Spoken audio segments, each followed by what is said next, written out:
Just about the most important thing when it comes to 3D images is lighting. If you don't understand lighting, it doesn't matter how cool your 3D is, it's just gonna miss something. So I'm gonna tell you everything you need to know about lighting stuff in 3D in Fusion. Let's get to it. Here we are in the Fusion page of DaVinci Resolve 19. I just got some basic 3D stuff here so we can talk about it. Let's just start with the basics. Chances are, if you bring something into Fusion in 3D, it's going to start out looking like this.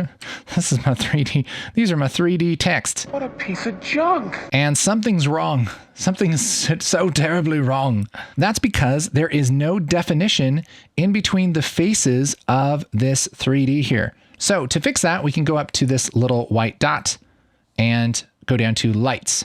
What that's going to do is it's going to put kind of a default light into our viewer so that we can see the shape of things. The thing that really makes 3D and perspective actually work is a difference in tones on the faces of things. If we don't have that difference like this, then we sort of get an idea of the shape of this thing, but really it's more like a silhouette. And so in order to really know the shape of something, there has to be some kind of difference in brightness here. And now it looks a little bit more 3D, right? So we can switch this to lights and we have this going on. So you can see just from the very beginning how important lighting is. If you don't have some kind of difference in light, you aren't going to be able to understand the shape of something. And so if you remember one thing from this video, remember that the difference in light is the most important part, contrast. This can make or break your lighting, your images. Now, let's step a little bit deeper here. I have some 3D, just kind of basic shapes here, some 3D text. And I have my default light here that just gives us a little bit of an idea of the shape. But when I put this into a renderer, so render 3D, which is the way that we make this into a 2D image that can be composited and rendered and everything, we're back to this same old story, same old song and dance. It looks bad. Why is that? I thought we fixed this with this little thingy right here. Well, this is just for the preview. This is just for this viewer here. It's not actually adding a light to the scene. So when we put this into the renderer, we still have this kind of just flat silhouette. So in order to change that in the renderer, we need to do two things. We need to turn on lighting mode, which is right here in our inspector when we have our renderer 3D selected. We need to select lighting and shadows, sure. And now it's different. I wouldn't say it's better because we still have this silhouette here with no shape or form. But that was just step one. Step two is we need to actually add lights to our scene. To do that, we're going to add a merge 3D. So let's just hit Shift Spacebar, merge 3D like that. That's going to put this into a 3D world. And look, hey, everything's better. Actually, it's not. Look at the render. It's still black, okay? But if we view this merge 3D here on the right viewer, we can see it looks basically the same as it did, but the difference is that we have this merge 3D and we can add other things into our 3D world. We can combine things together. So let's combine a light. So we have this convenient little icon right here. It looks like a little spotlight. Can grab this, drag it down, and in fact, it is called Spotlight. So yeah, there we go. I can plug this into merge 3D like that. And then I can see this little icon here. I can grab this and drag it back and look what's happening. Oh, we got a little light happening. Let's push up the cone angle a little bit so we can see more of this. And now we have this light coming in and hitting the front of our 3D text. Let's go look at our render 3D. And there we go. We have some cool stuff. This is actually starting to look like 3D text. Again, it's all about the lighting. If we look at our merge 3D here, we have our 3D text and we have our light shooting right at it, right at the front face of this 3D text. This is what we would call, surprisingly, front lighting. If you're front lighting a subject, it's like your camera is right here and the light is just about where the camera is. And while this looks better than having no lighting at all, I wouldn't say it looks really flattering. This is the same reason why flash photography doesn't usually look very good if it's just the flash on the camera. What it does is it kind of fills everything that you can see with light, and it's really hard to see the form, especially if we take this light and we make it a little bit brighter like this. Adjust this shading and maybe take this intensity down a little bit. you can see it's kind of just filling everything with this light, and it just doesn't look that great. So overall, generally, when it comes to photography or in 3D, you don't usually want to front light something, just because, I mean, you're going through all the work to make this cool 3D thing. You want to be able to see the form and curvature of things. And so what I like to do is, real simply, we can just move this light over a little bit and then turn it. So let's take this rotation and just turn this light towards it. And already we're going to get a much better result just by shooting our light from the side like this. And now look at this. This is a big difference. Even though it's a little bit brighter on this side than this side, we get that contrast from here to here, and we start to see a little bit more of the form. We have darker shadows here on the interior. We have lighter parts on this side. So we start to see that kind of difference, that wraparound effect. I'll also take this text and maybe push up that specular intensity a little bit more. That's going to add a little kind of bright spot right there. Now, something to mention, these little bright spots, those aren't always bad. Sometimes when we're shooting photos of things or videos of things, we don't necessarily want to have a bright reflection there. And I wouldn't say I necessarily like this, but it's not that you want to avoid that at all cost. It kind of depends on if you want something to look shiny or not. You actually do want a little bit of shine there. I could easily just take this spotlight and move it over a little bit, maybe rotate it a touch just to take that reflection down a little bit. So that's one big thing, is you want to have your main light that's lighting something not straight on. You want it off to the side a little bit because of that difference between the light side and the dark side of things. This is what we would probably call our key light. Key light. A key light is the main light source that's lighting our subject. So I have a light that's right here. This is my key light. So I can turn this off and we can see kind of the difference there. This big bright light is my main source of light. And you'll notice that it isn't right here, right above my camera. It's actually, boop, this is kind of where it's at. And that's because I want that fall off from my face to be darker right here. I want it to be dark here so you can tell the shape of my face. And it's the same thing in 3D. So we have our key light over here to the side so that we can have that fall off from light to dark this way. So now that we have our key, it's time to talk about the issue that the key creates, namely these dark parts right here. Unless you want your graphics or your 3D to look like they're just in the darkness of night, you probably don't want these shadows to be so deep here. You want to have a little bit of information in the shadows, because right now, if I were to mouse over them, guess what? The color down here is 0, 0, 0. That means completely black. So it would be tasteful to bring a little bit of light in here just to make that not completely black. Give a little bit of information, all right? So we can do that by adding another light. Let's go ahead and rename this spotlight. Let's call this key, and I'll just copy and paste this light. And we're gonna call this light fill. Not short for Philip, like you fill in something. All right, so this fill light, we're gonna take this over like this, bring it over to this side. Okay. Kind of look at this from the top. And I'm going to rotate this. Let's just pick this. Sure. We're going to rotate this towards our letters like that. Something that I see a lot with lighting, with people who might be newer to lighting, is they hear you should have a key and you should have a fill. And the fill goes on the other side of the key to fill in those shadows. And so they do that. And they put one on each side, and then we look at it and it still looks really bad. Now it looks bad. Why does it look so bad? What we've kind of done is we're sort of back to the front lighting thing, because we're filling in all of these shadows and there's not a lot of variation in between the one side and the other side of this form, which is not what we want. We want there to be a little bit of variation, just not this much where it's black, all right?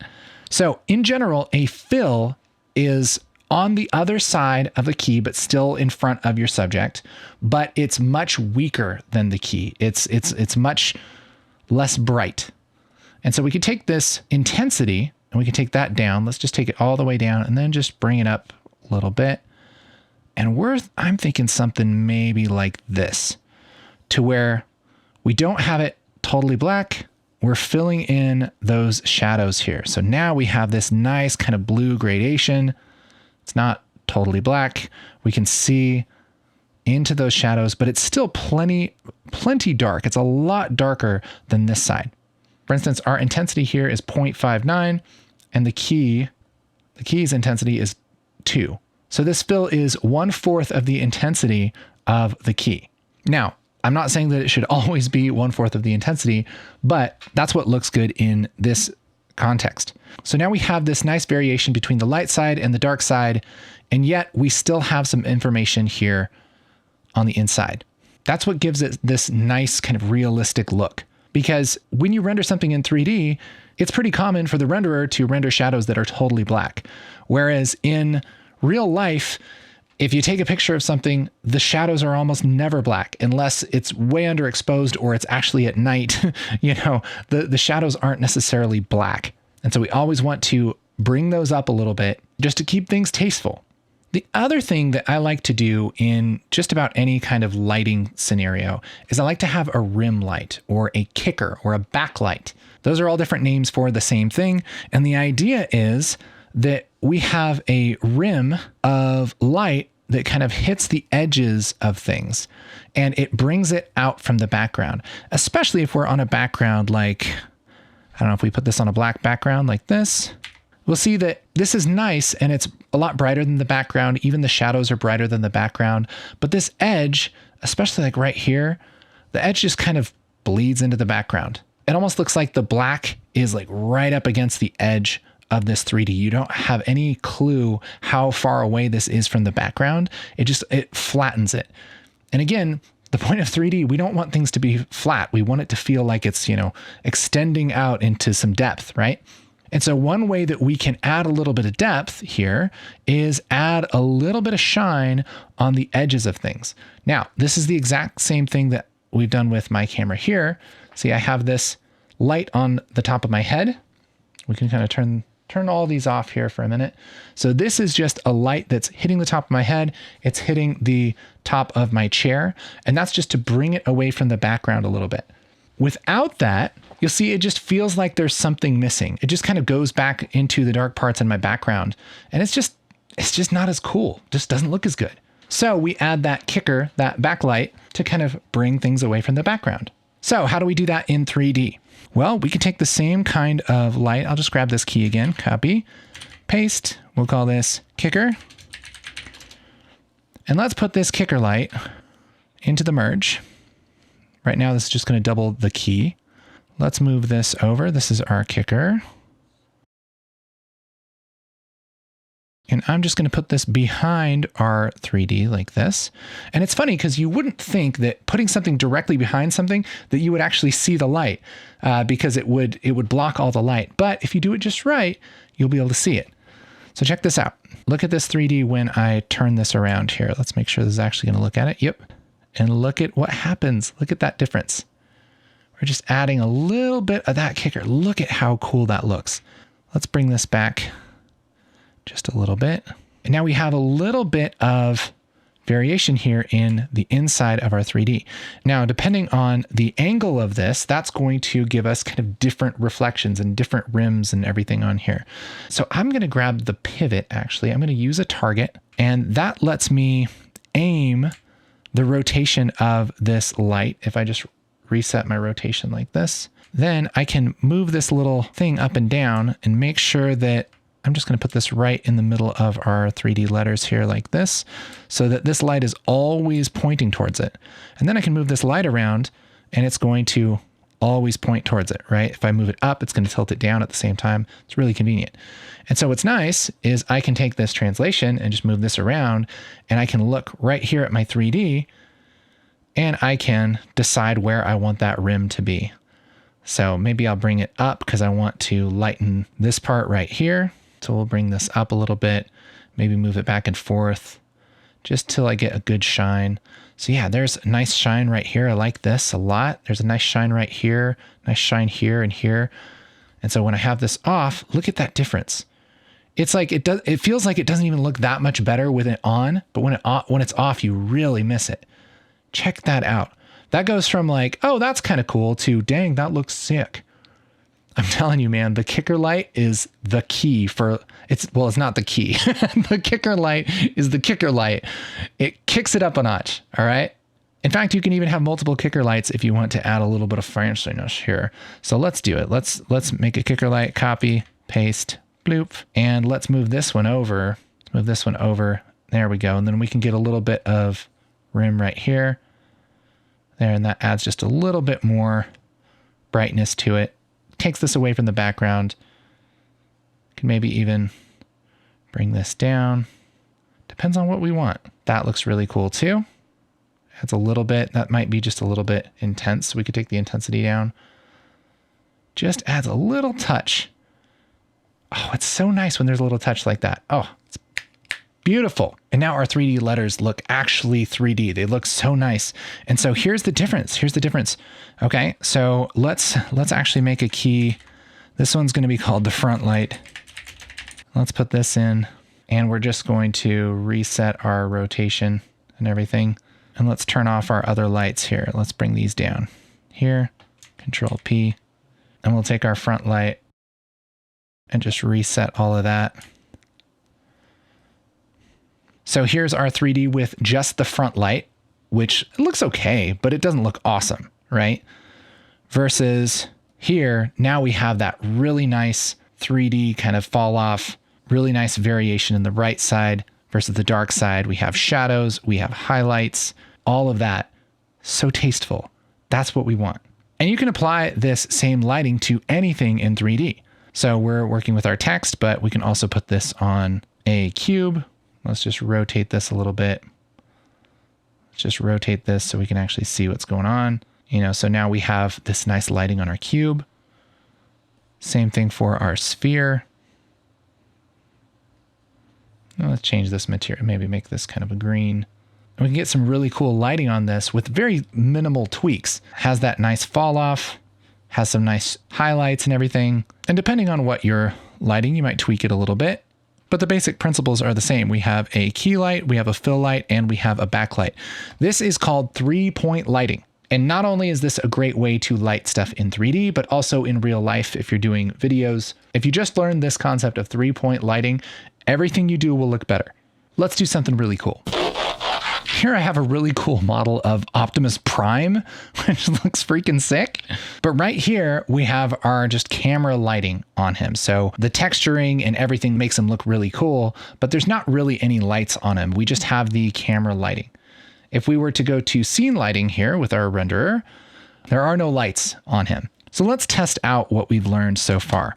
I'll grab a light for our USD, which by the way, USD is just kind of the fancy version of the basic 3D stuff in Fusion, but all of the principles are the same. A lot of the nodes and everything are the same. You still have merges, you still have lights, you still have cameras, you still have shapes. But let's grab something like a U-Disc light and put this on here.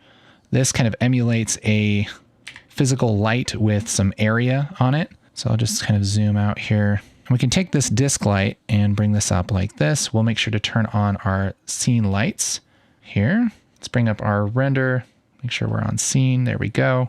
And let's take this disc light and we're just going to put this right in front of him and push up this intensity like 10, maybe 30 or so, 50. There we go.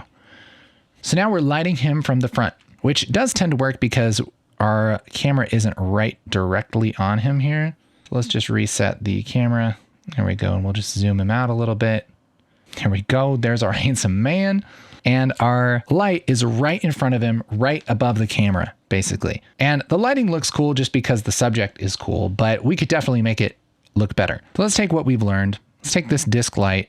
And instead of having it right here, let's push it to the right maybe. And let's rotate it a little bit. A little bit of rotation. There we go. I'm going to make this a little bit wider. Make it a little bit more intense. There we go. And so now we have it lighting him from one side. So we have some bright parts on this side and some dark parts on this side. We want that fall off. Okay. But we're running into our same problem. Look at all of these shadows that are just black. We want to make those a little bit brighter. Let's take our disc light and we'll just call this a key. Now copy and paste this. We'll call this fill. Plug that into the merge. It's going to make our key twice as bright until we move it over. Take this and move it over like that. There we go. We'll rotate this. There we go, like that. And again, we're kind of getting back to looking like front lighting, right? Where we have the same brightness here and here. Just look at his face. And so we can just take this and take the intensity down. Let's take that down. Let's try a quarter. Let's do 20. There we go. So now we're brightening those dark parts, but not too much. There's lots of fall off in between these two sides of his face, but it's not too intense. Let's do the same thing with the kicker. Plug this in. We'll say kicker. Okay. We'll push this back kind of behind him like this and turn it around. There we go. We'll just put this behind him like that. And you can see, especially like right here, where it's really starting to brighten up those sides. Just move this back a little bit. There we go. And we have a little bit of that kicker happening. Let's push that intensity up maybe like 60. Yeah, so now we have a little bit of edge on things. All right, so here's without it, and here's with it. There we go. Just adding a little bit there. Makes them look a little bit shinier. Adds a little bit of glare to things. And I think that makes it look so much cooler, right? Here's something else that I really like to do when it comes to 3D lighting. If you're familiar with a technique called dodge and burn, it's basically picking certain parts on the image and brightening and darkening different parts to kind of adjust. It's like little specialized kind of localized color corrections on different parts of the image, which we could do with a color corrector and some masks. But you can do it in 3D with a certain type of light. And so let's bring up a point light, and we can just plug this point light into this U merge. And this is really cool. This point light is an invisible source of light that just emanates light in all directions. It's almost like an invisible light bulb that hangs in the air. And so what we can do is we can put this little invisible light bulb anywhere we want. And so we could put this maybe right in front of his eye. We'll just kind of bring this over, bring it right in front of his eye.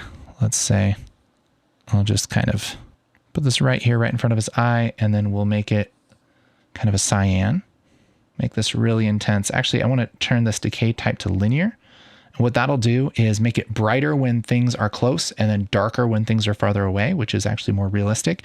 And now look at this. We have this little spot of light. It's almost like a little color correction right there where his eye is. And this is so cool because if we want to, say, add some kind of glowing eyes effect to him, we can do that by literally adding a light right here. And that really, really helps. It looks a lot more realistic.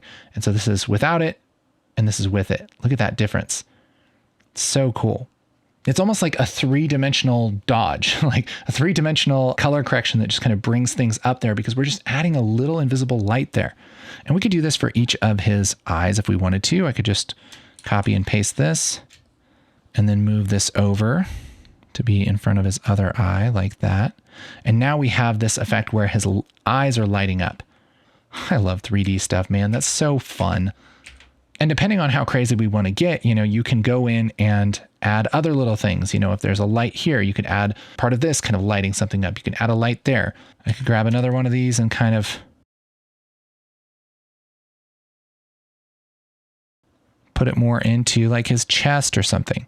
Whatever I want to do to kind of give this cool kind of emanating light effect. Just add a little bit right there. And that's almost like a little color correction. Look at that. It's so cool. And so you really have a lot of freedom when it comes to 3D stuff to be able to kind of just really tweak things with all these lights. And that's the part that's so exciting for me. I love that. But there's one big secret to 3D lighting that we haven't touched on yet that is just the sauce. This is an absolute game changer for 3D lighting.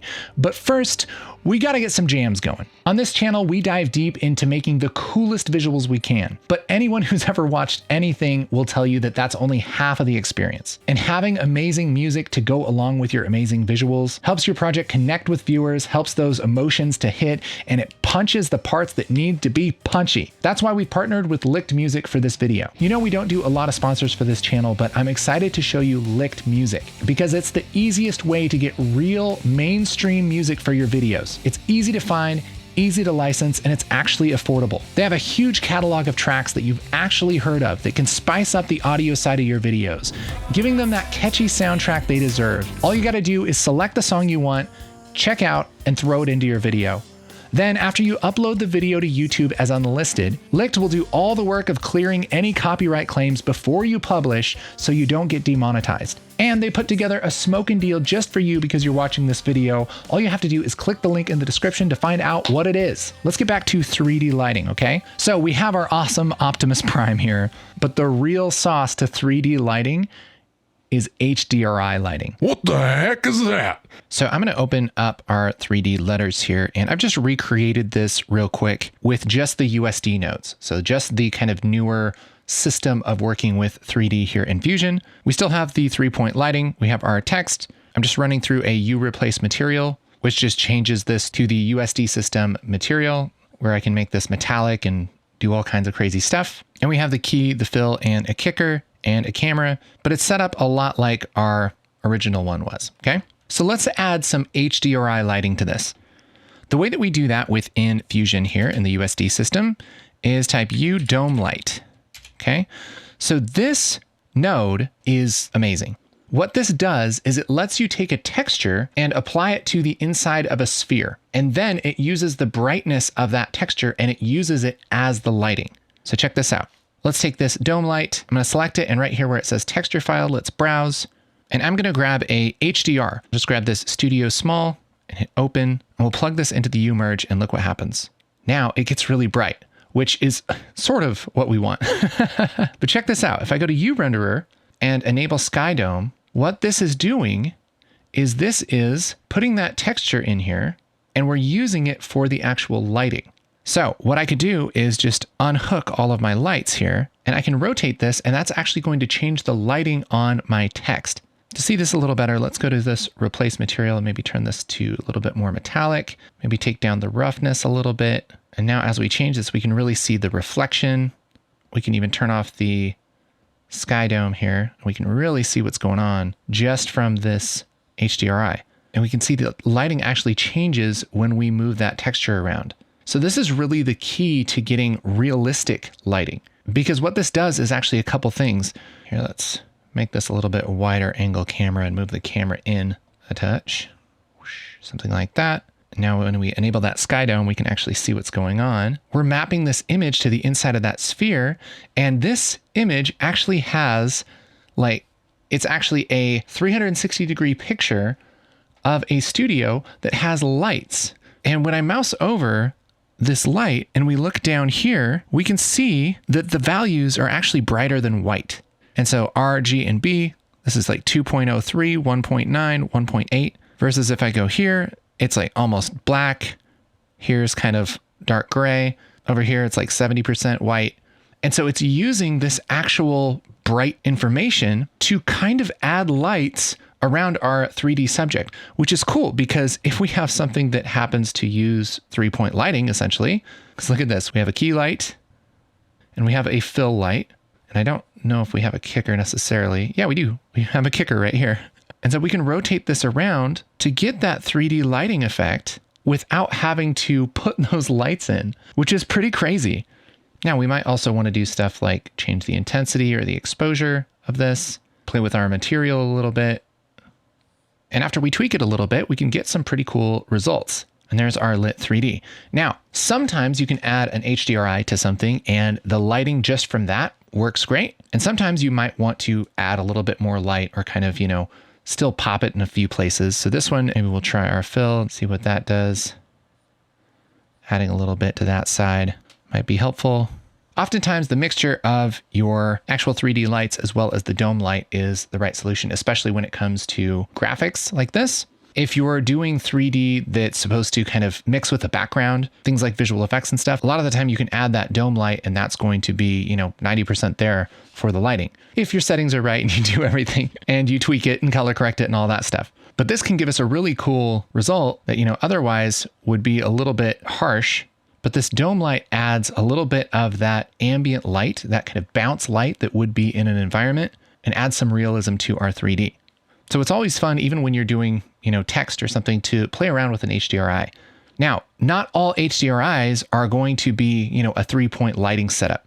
Oftentimes they'll be just an environment. So for instance, I could load this dawn mountain scene in our HDR, and this is going to give us a little bit of a different feeling. Go to this render and enable sky dome. This is a little bit different feeling, right? So it's lit by the sky and we have this sunrise over there.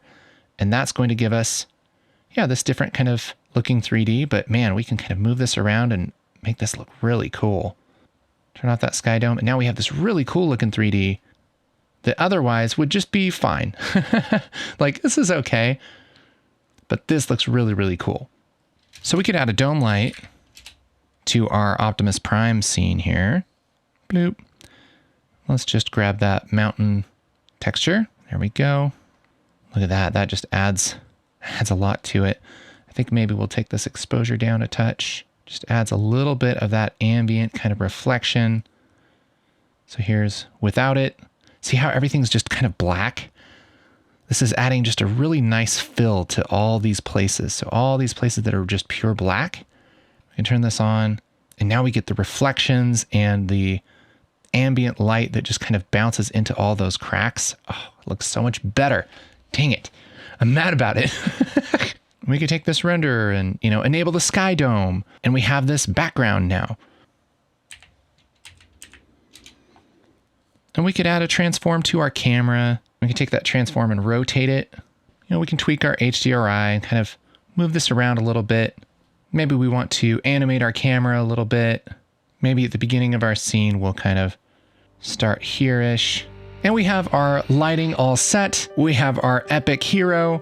We just combine it with this epic camera move, drop in some jams to kind of set the mood.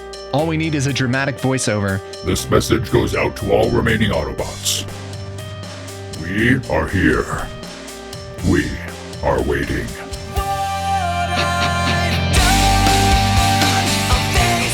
And you get something really cool like that. This project was so much fun. Again, big thanks to Licked Music for helping us out on this one. If you want a smoking deal on music for your videos, even music like this, that's actually music that's, on the radio, things that you've heard of, you can click the link in the description. You can also check them out right here. All right? I hope this has helped with your 3D lighting goodness. It's this Transformers thing. You get it? You get it. I thought it was pretty funny.